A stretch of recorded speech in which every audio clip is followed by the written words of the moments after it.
नाजरीन, history in a clip series में खुशामदीद। हमारी ये वीडियो एक बड़ी वीडियो का पार्ट है जो अपने टॉपिक पर एक मुकम्मल वीडियो है। इस मुकम्मल वीडियो को देखने के लिए नीचे डिस्क्रिप्शन में दिया गया लिंक क्लिक करें या ऊपर कार्ड में दिया गया लिंक क्लिक करें। मैं आपको ब्रीफली ये बताना चाहता हूँ कि पत्थर के ज़माने या स्टोन एज, कांस्य के ज़माने या ब्रॉन्ज एज और लोहे के ज़माने या आयरन एज से क्या मुराद है। दरअसल ये तीनों एजेस प्री हिस्टोरिक हैं। प्री हिस्टोरिक पीरियड इस दौर को कहा जाता है जिसका डिटेल्ड रिटन रिकॉर्ड मौजूद नहीं है या सिरे से रिटन रिकॉर्ड है ही नहीं। अगरचे ब्रॉन्ज एज में राइटिंग की प्राइमरी शक्ल पैदा हो गई थी, फिर भी इस दौर में मिलने वाला ये रिकॉर्ड बहुत डिटेल में नहीं है और यही मामला आयरन एज का भी है।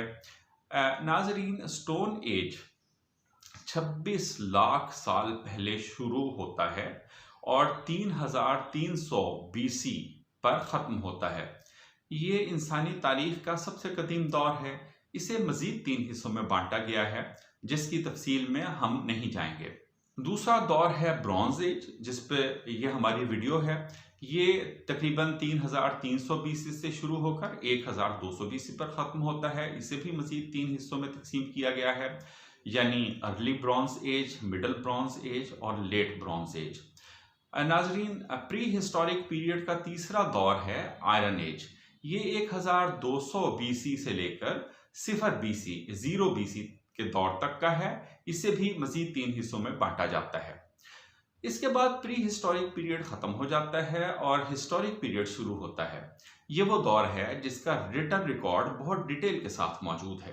इस दौर में यानी हिस्टोरिक पीरियड में इंसानी समाज ने बहुत तरक्की की। इसे जिन पीरियड्स में बांटा गया है वो ये हैं: classical period, medieval period, renaissance period, age of discovery, industrial revolution और मॉडर्न पीरियड।